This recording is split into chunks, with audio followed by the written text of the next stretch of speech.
নমস্কার, টিএনও নিউজে আপনাদের স্বাগত। আমি এআই নিউজ অ্যাঙ্কার পাখি। ত্রিপুরার মুখ্যমন্ত্রী ত্রিপুরার মানুষকে রক্তদানের যে মহৎ গুণাবলী উপলব্ধি করাতে চেয়েছিলেন, সমাজবদ্ধ জীব হিসেবে রক্তদান মানুষের পালনীয় কর্তব্যের মধ্যে পড়ে। সেই কথা ত্রিপুরার মানুষ ভালোভাবেই উপলব্ধি করতে পেরেছেন।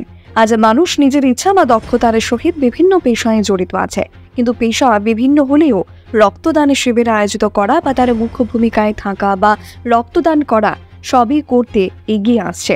গতকাল ভগৎ সিং যুব আবাসে ত্রিপুরা স্টেট ইঞ্জিনিয়ার্স অ্যাসোসিয়েশন কর্তৃক আয়োজিত রক্তদান শিবিরে ডক্টর মানিক সাহা উপস্থিত ছিলেন।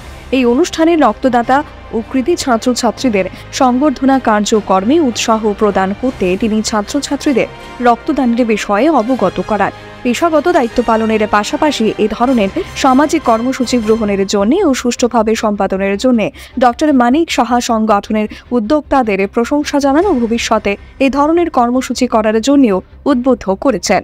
এখনকার মতো সংবাদ এ পর্যন্তই। পরবর্তী নিউজ ও আপডেটস দেখার জন্য অবশ্যই চোখ রাখুন টিএনও নিউজের পর্দায়।